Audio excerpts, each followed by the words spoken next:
Hello again. Welcome back to the Japan Game Junk podcast. Today, I'll be going to the second, the Fuji Shoten. The second Fuji Shoten store as visited in Ibaraki on May the 6th, 2024. This one is in Kasumigaura city of Ibaraki, which, however, the store itself is literally a stone's throw north of the line of Tsuchiura City. So, basically north of Tsuchiura.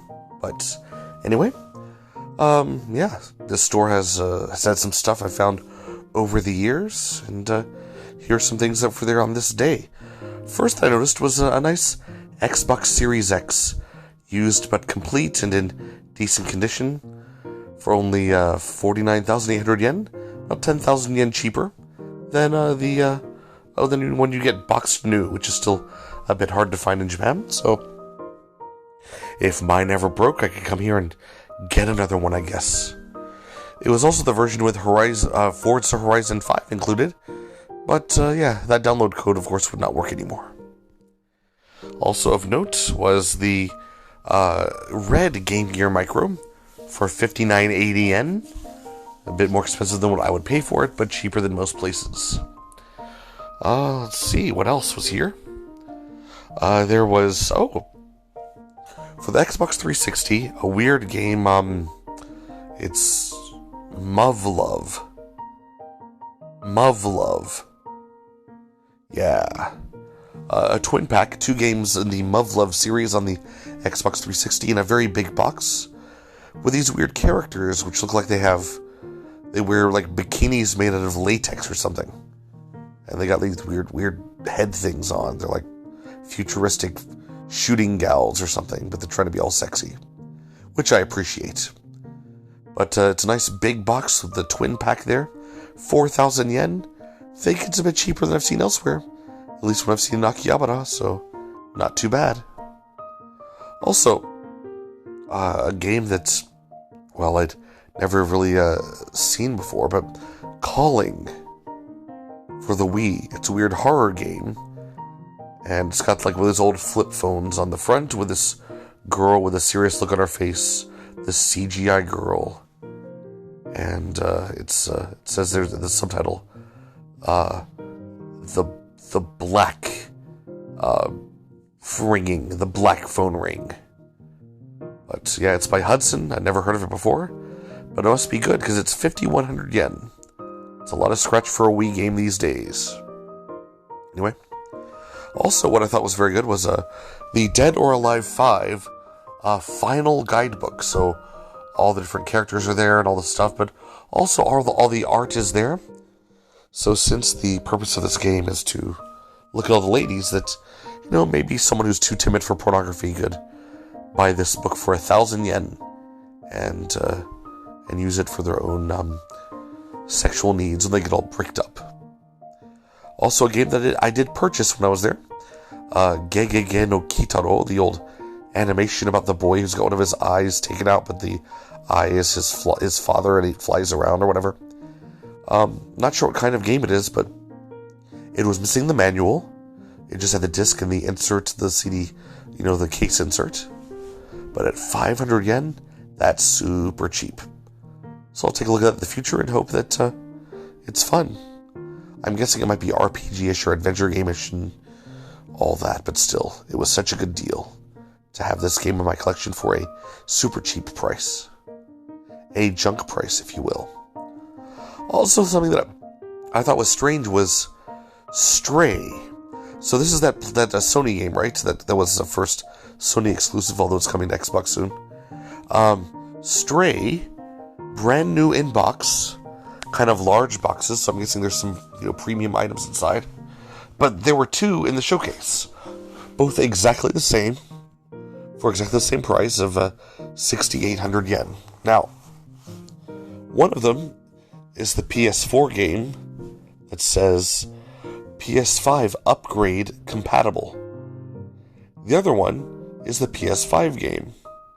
Now, as someone who doesn't really understand that whole system, Why is it that I can get any Xbox Series game that's compatible with the Xbox One, and I can play it on my Xbox One X or my Xbox Series X? It just installs and it plays. You know, I don't have to worry about a different disc being different or whatever. But apparently, for the PS5, I have to be sure that if I want to get the PS5 game, it either must be the PS4 with the upgrade included, or the PS5 disc. And for me, of course, I'd want to get the PS5 disc, because what happens in the future when that's no longer downloadable, any kind of upgrade, you know? I just have to go with what's on the disc, you know? I mean, and unlike the PS5, you know, don't really have a reason to have the PS4 around, because it doesn't play, you know, 4K Blu-ray, which is why I have the other system still hooked up. But still, it's like, why? Just have everything be completely backwards compatible, and if there's like a better version of PS5, just have that be the upgraded patch, you know? Seems kind of obvious to me, anyway.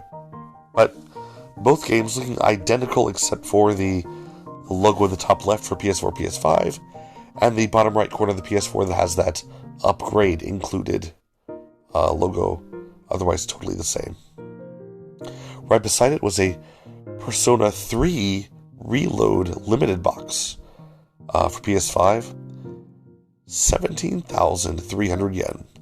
Now, I can play this basically, well, it's not free, you know, but I can play it on Game Pass on the Series X. I never really got the Persona games, they're not so fun, but, you know, if you like them and you want to collect everything, well, there you go. One thing that was an incredibly good deal was, for the Dreamcast, was the Spawn game. This game is super difficult to find cheaply.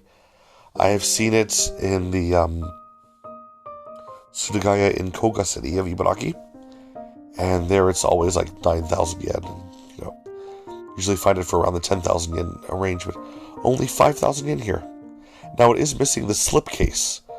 I believe it's it looks like it's a regular old game without the slipcase, and you might not even know that it has a slipcase, but it is missing that. So whatever that's worth.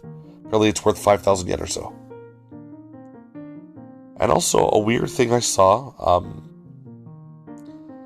I was intrigued enough to almost to buy it just based on the name and